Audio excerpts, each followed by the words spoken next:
This is the EWN Podcast Network.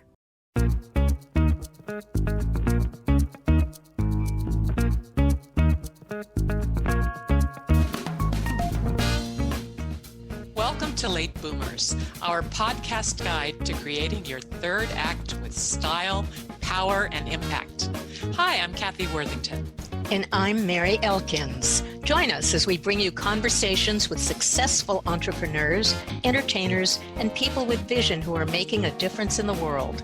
Everyone has a story, and we'll take you along for the ride on each interview, recounting the journey our guests have taken to get where they are, inspiring you to create your own path to success. Let's get started. Hello, I'm Kathy Worthington. Welcome to Late Boomers. Today, our special guest is Joe Fournier, the president and COO of Evolve Telemedicine, a company that helps men and women live happier, healthier lives through hormone replacement and peptide therapies. He is also the founder of the Profit Foxx, a company that coaches small and medium-sized businesses and executives. And I'm Mary Elkins. Joe is also the author of Profit and Prosper, How to Double Your Business Profits and Change Your Life. He's also led companies in the fields of sports, medicine, executive search, and human resources. Plus, he's certified in cybersecurity oversight, an attorney, and he's served in the U.S. Air Force and Air Force Reserve. Welcome, Joe. Well, thank you very much for having me today, and I'm looking forward to a good discussion with you. Great. We're glad to have you here. And can you tell us a little bit about your background and how you came to this path you're on today? Well, when you're younger, you think the path is going to be a straight line, and as you can see, mine has been anything but that. I've taken a lot of diversions along the way, and I'm passionate about so many things that I decided that I wanted a career of experiences and contributions that made me happy and helped me to serve others. And so whenever the opportunity to serve in a different way has come up, instead of worrying about it or being afraid, I've always decided to take the chance and just leap. So that's really the story of me. I mean, I started out as a kid growing up on the street in Fall River, Massachusetts. I'm the member of an immigrant family. My great-grandfather is a stowaway on a ship from Portugal when he was a 10-year-old boy, landed here in the United States, and so grew up in a very Portuguese family, and no one had ever gone to college or really done much education-wise, and I was told from the time I can remember, you're going to college and you're going to move away from here, you're going to do something different. And so that was just ingrained in me to take a chance and to do something that I thought I could never do. And so I went to college, and I think the rest is history from there. I met people along the way who took good care of me, were really good mentors, and, took the time to really talk to me about what was important to them and give me their perspectives. And so encouraged me to try new things. And that's been the story of my career. I love that. That's wonderful. I think a lot of people could learn from that. Would you talk a bit about what drew you to Evolve and explain what hormone therapy and peptide therapy is? Yeah. First, we'll start with what are bioidentical hormones and what are peptides. Um, Hormones are those things that we find inside of our bodies that change over time. Both women and men have them, and bioidentical ones are they're not synthetic, so they're modeled after the hormones that you actually have inside of your body. Peptides are naturally occurring amino acids that you find in your body. And so, what Evolve Telemedicine does is we see patients virtually all over the country, and we help to modulate or optimize their hormone levels so that they can feel better every single day. So, there are two reasons I came to Evolve, actually. One was I really want to make an impact in healthcare and have done some of that in my career. But having met the original founder of Evolve, when I came to him, I said, what is it that we want to do with this company? And he said, your goal, Joe, should be to help as many people as you possibly can. That's what we're here for. That's our mission. And I was sold right then. The other thing was the opportunity to expand our company into caring for a lot more women across the country than we ever have before. And that means helping women who are going through menopause or premenopause and wondering where to turn, asking lots of questions about what's happening to them, asking their friends, talking on social media, and not having a real authority on that. And so my goal for Evolve was to be able to treat women and men everywhere to help them as they age to live a better life. Um, I grew up with a single mom, and so I watched a woman not only raise me, but go through all those stages of life and thought, if there's a way for me to give something back, if there's a way to help others, just like my mom, I want to take advantage of that at some point in my life or career. And Evolve seemed like the perfect chance to do that. Wonderful. And would you Yeah. tell us a little bit about the importance of the therapies and how they have changed people's lives? And is this sort of therapy something someone needs to do for the rest of their lives? Well, that all depends on what their goals are. So we treat everyone from regular people like me, men who are approaching their middle age, who are, starting to feel what lack of energy or vitality can feel like as you're a working professional and maybe a dad and, trying to exercise and kind of maintain the lifestyle that you had maybe 10 years before that.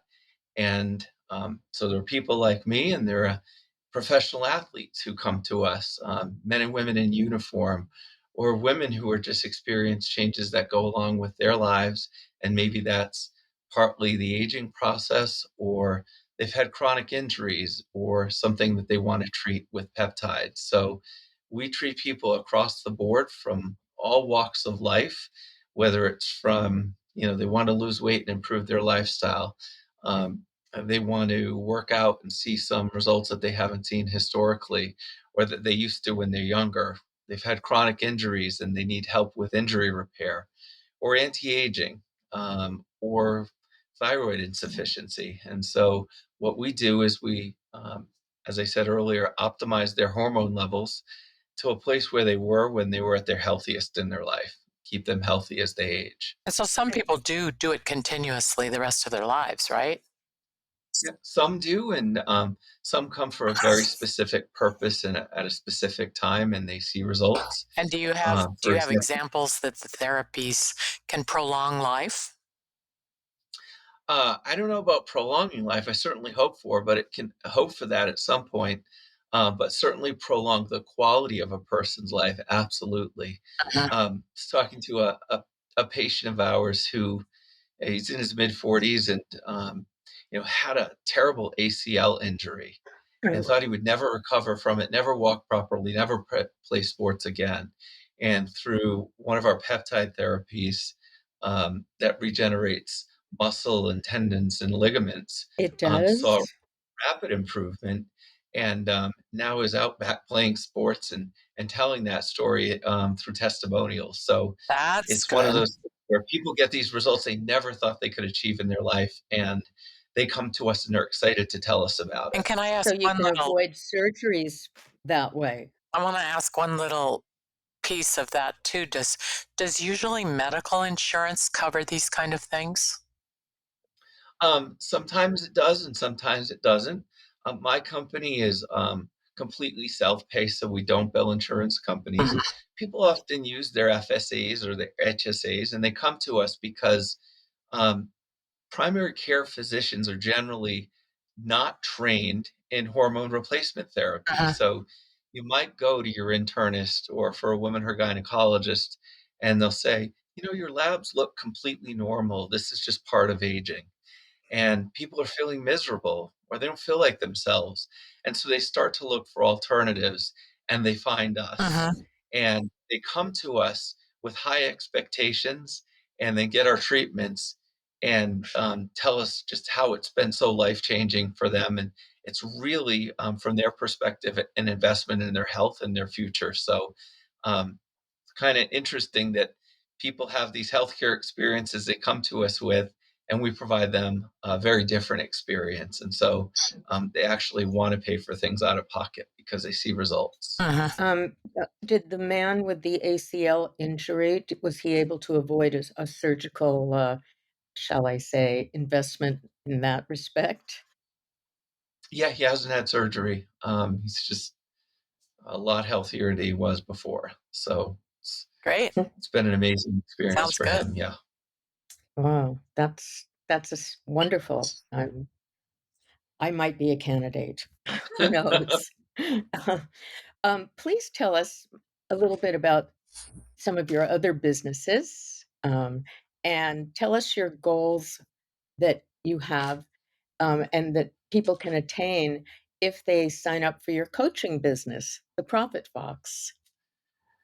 Yeah, I a few years ago, I had held some executive roles in healthcare, and as you said when you introduced me in other ways, and people would say to me, why don't you coach to help others?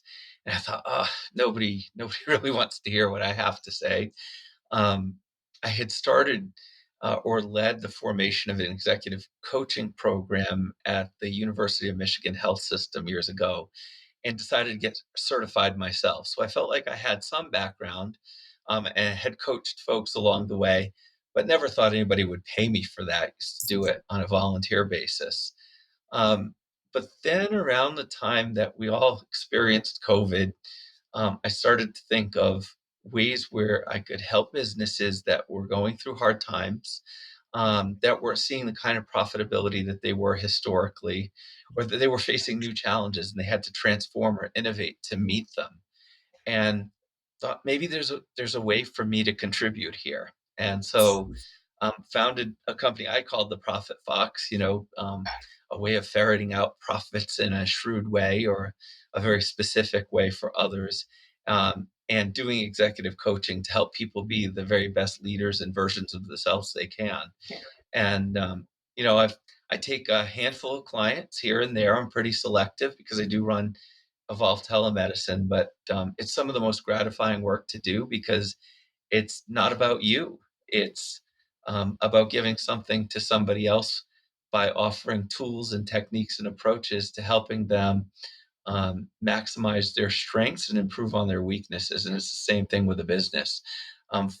Finding those profit opportunities and giving folks the urgency, discipline, and consistency they need to go out and implement them so that they can have a successful business. That's great. Mm, And you've yeah. Yeah. you've also said that you ditched the C-suite with the goal of inspiring people to move from wellness to greatness in their lives on their terms. So, what do you mean by this? And do you have tips for our audience on how to accomplish this? So I am not an advocate if you're sitting in the C-suite for you to ditch it. Okay. That's a decision you I have to thought come to along maybe, the way. yeah, maybe. But for me, I was getting to that age where I was starting to reflect on what I had done and what I wanted for the next part of my life, and my career was part of that. I have two amazing boys who are 11 and 13 this year, and realized that I hadn't spent as much time with them as I really wanted to. And in the next phase, really wanted to have meaningful moments with them all the time and to find a way to have a career that I wanted on my terms and be able to do that as a father, as a friend, and a family member, and really move from just feeling good or being healthy to what I think of as greatness. It's achieving all of those things in unison in your life. It's never perfect, it's something I'm always working on, but it requires a firm commitment and decision to do it and to be okay with the changes that you go through. You might not earn as much, or you might have to work differently or think differently. But if you fully embrace it and you dedicate yourself to being successful in that way, you can have anything you want, from my perspective. Mhm. Do you have any tips for people who are listening on one or two ways they can accomplish this?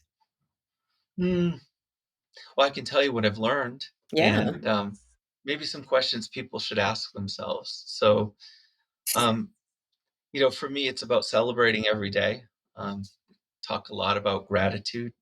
Um, yeah, I'm grateful for life every day, but it's also about celebrating those moments, um, living each one of them, and being present.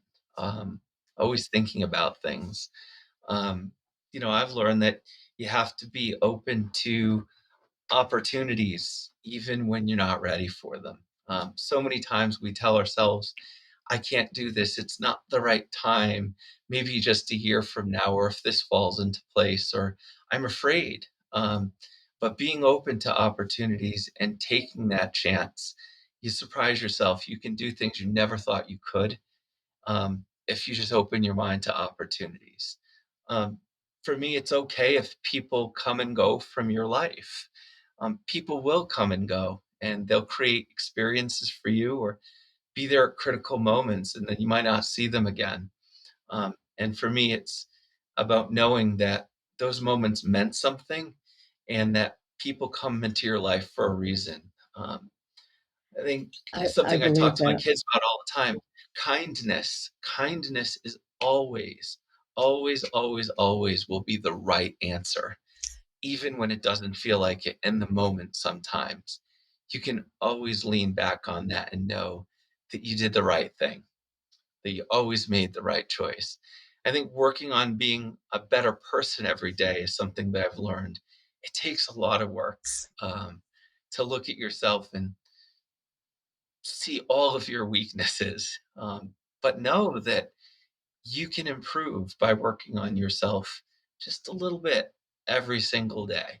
Um, Asking others for what you want, never being afraid to ask. I was told often as a kid, we came from humble beginnings. We didn't have a lot, so it was, if you don't ask, you don't get. And the worst that you could be told is no. Mhm. I've learned as a professional that there's an appropriate time for asking, and you have to think about that, but always ask for what you want. Um, Our and never, audience, this is one, go ahead. never ever be someone that you're not. Um, be who you are as an individual. The beauty and uniqueness that we all have is something to celebrate. You should embrace that and know that you're valued and that you can make a contribution in your own way, and really take the time to explore what that means and believe it in yourself. So Thanks. That those are is just a few how to things live I've learned. life. That is a lesson to everybody listening and watching us out there. That's the core. I Mhm. have to ask you though, about your other businesses. You've spent much of your life working in the medical arena. Can you talk a little bit about your experiences there and your thoughts on how the medical system in this country, at least, can improve?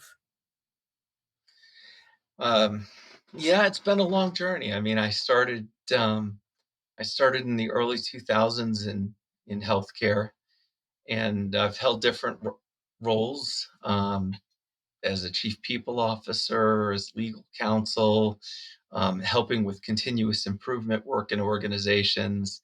And what I've seen is we've come a long way, and we still have a long way to go. I think it's too easy to say the American healthcare system is broken and there's nothing we can do about it.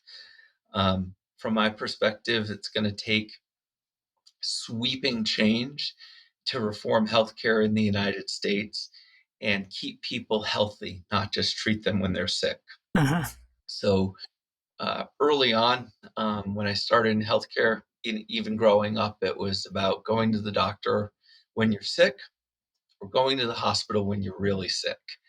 And the whole goal of healthcare is to keep you away from the hospital, from being sick in the first place, and keeping populations and communities healthy so we don't have to rely on acute care.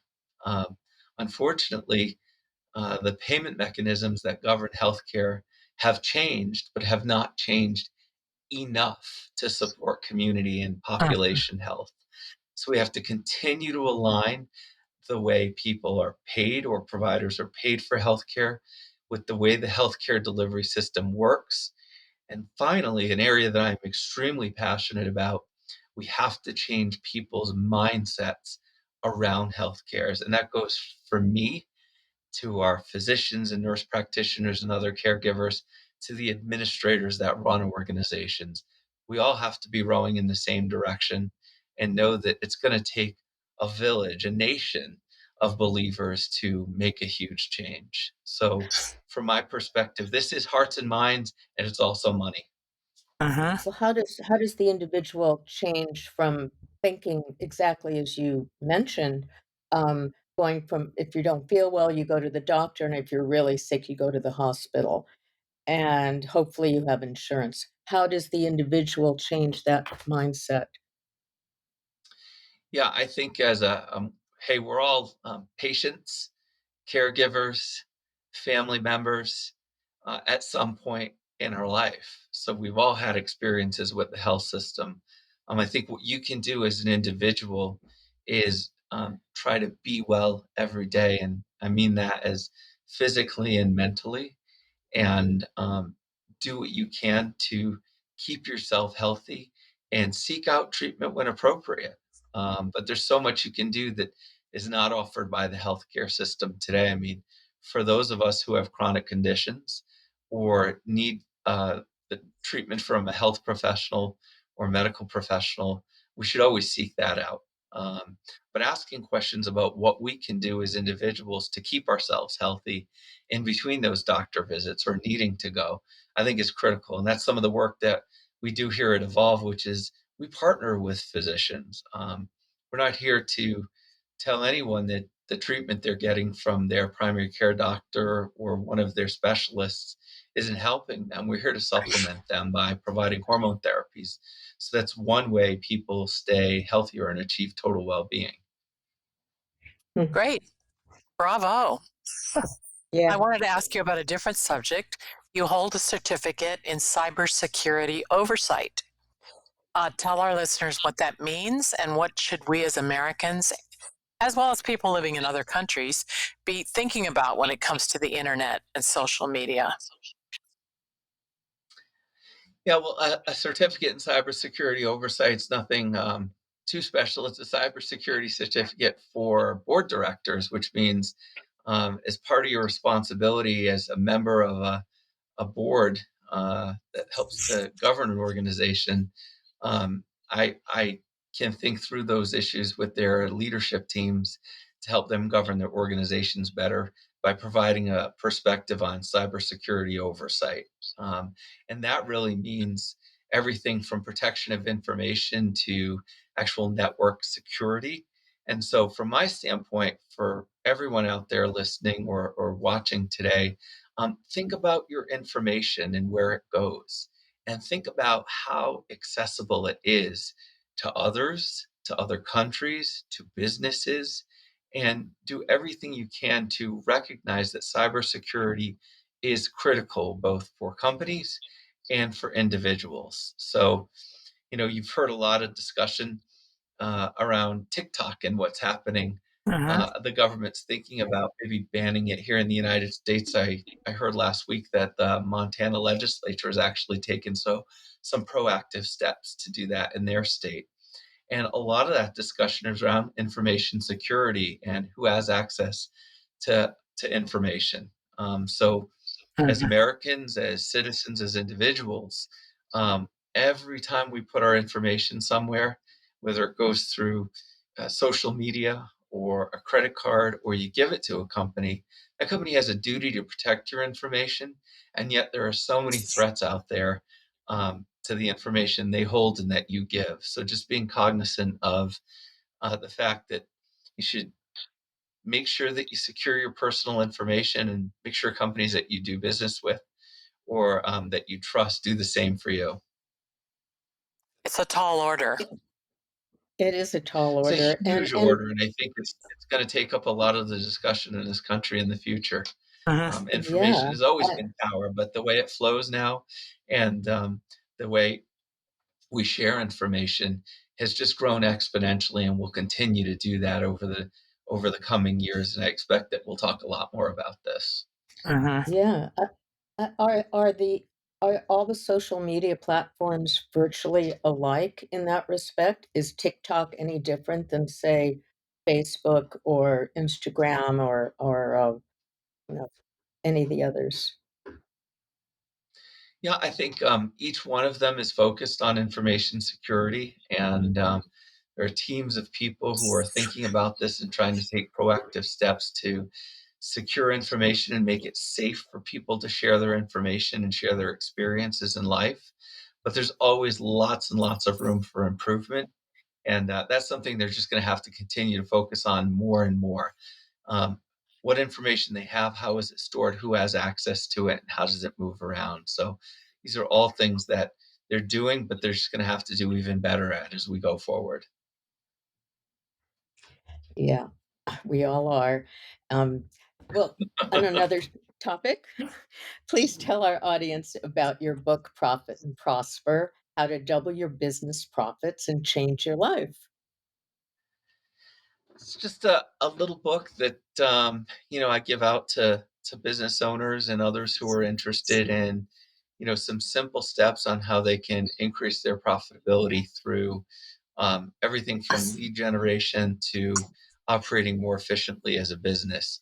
Um, I usually tell my clients and others that profits are what feed us at night, and revenues are what come into the business. So you can make a lot of money and have even higher expenses and not a lot left after that. It's really hard to pay your people, and eventually, as a business owner, to take anything home and feed your own family. So we always want to get to profitability as a business, and so my book was just my thoughts on how to do that. It's a quick read for anybody who wants it. I recently pulled it off my website.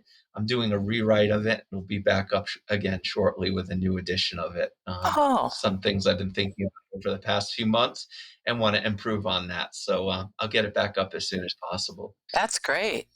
And we Yeah. understand that you volunteer for numerous organizations and you're also a member of several advisory boards. So tell us a little bit about these things. Yeah, I mean, for me, uh, you can give in a lot of different ways, and if we think about what we're all here to do, it's to be a part of our community and be a part of society and try to give back something.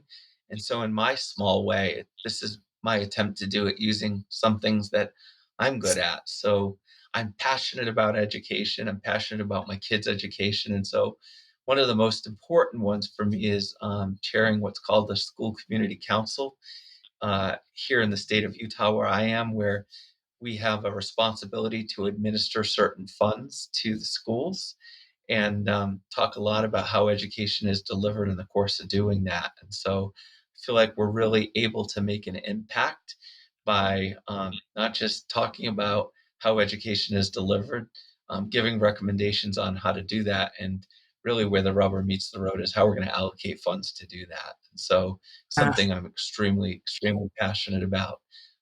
Another one is I serve on the board of a company called When Way of Life, and so they believe in achieving well-being by looking at different aspects of that. So whether it's through career or financially, they provide coaches who help partner with individuals and organizations to coach their either their employees or individuals to total well-being in their life. So total uh-huh. well-being also includes your career. It also includes financial stability and well-being and making good decisions on how to do that. And so serving as an advisory board member for that organization has been a joy and passion of mine to be able to contribute what I think about that.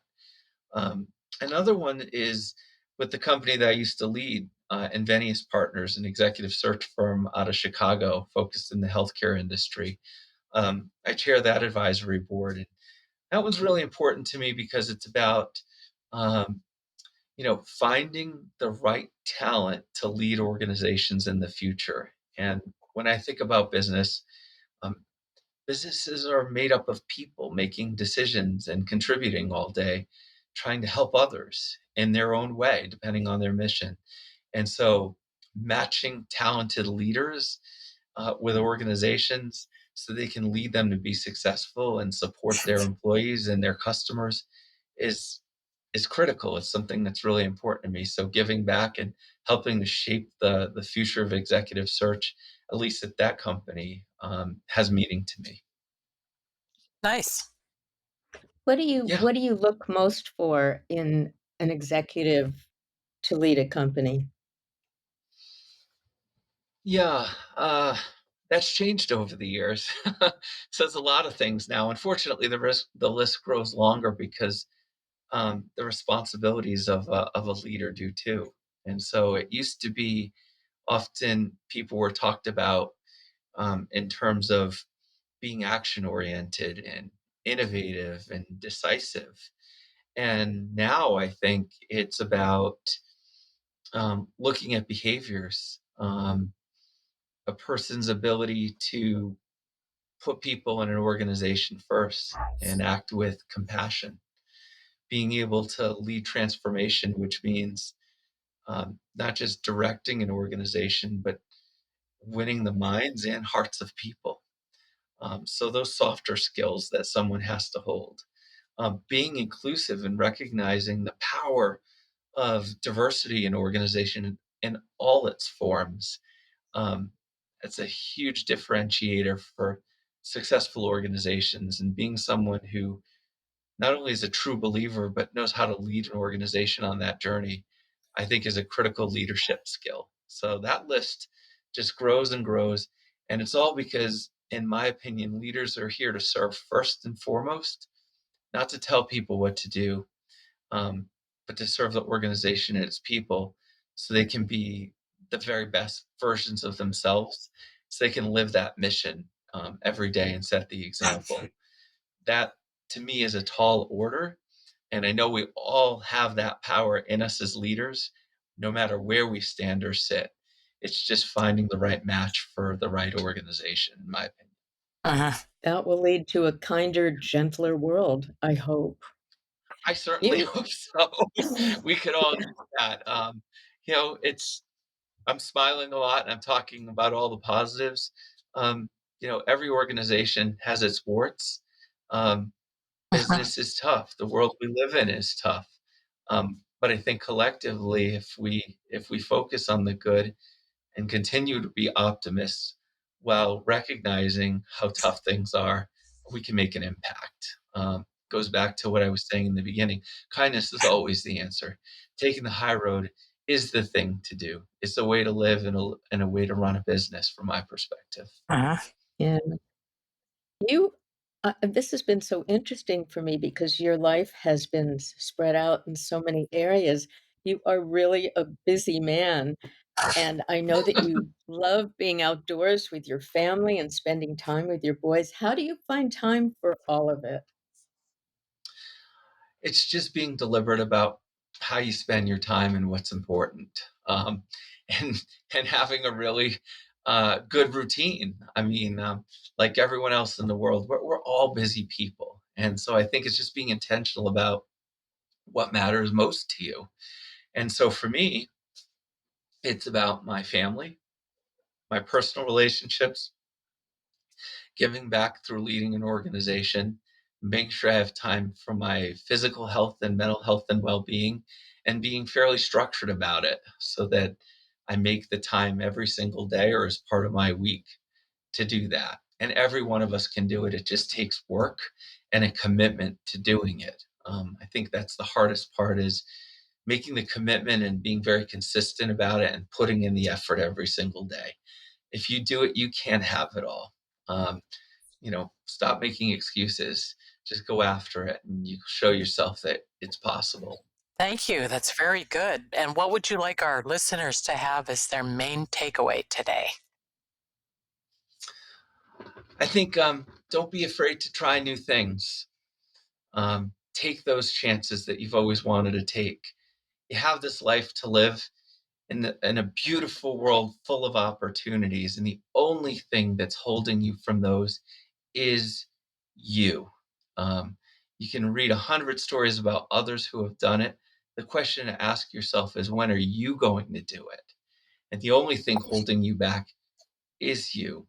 You can make a change, and it doesn't matter where you are or where you come from. Whether you're a stowaway on a ship from Portugal as a 10-year-old boy, or you're a middle-aged person who's looking for a career change, or you're looking for something different in your personal life, think about it, take the time to reflect, and make a decision and a commitment to move forward. That's what I tell everyone.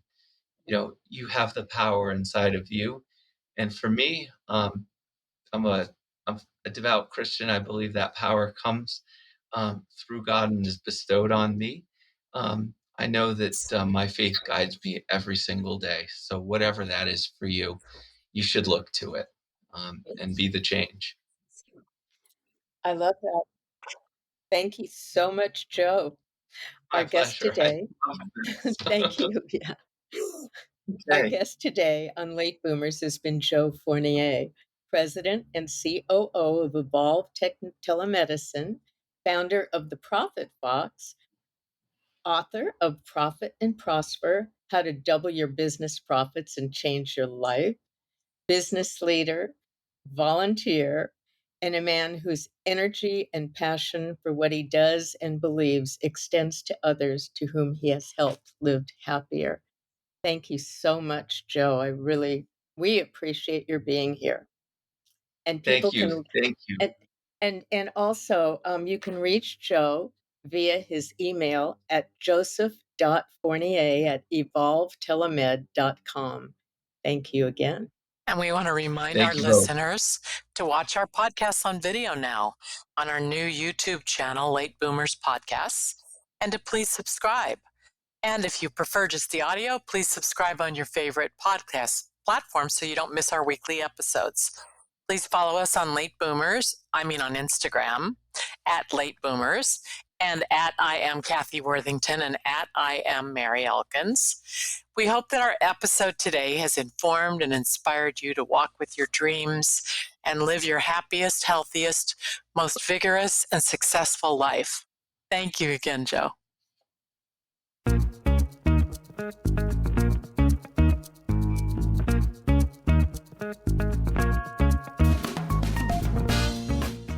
Thank you for joining us on Late Boomers, the podcast that is your guide to creating a third act with style, power, and impact. Please visit our website and get in touch with us at lateboomers.biz. If you would like to listen to or download other episodes of Late Boomers, go to ewnpodcastnetwork.com. This podcast is also available on Spotify, Apple Podcast, and most other major podcast sites. We hope you make use of the wisdom you've gained here and that you enjoy a successful third act with your own style, power, and impact.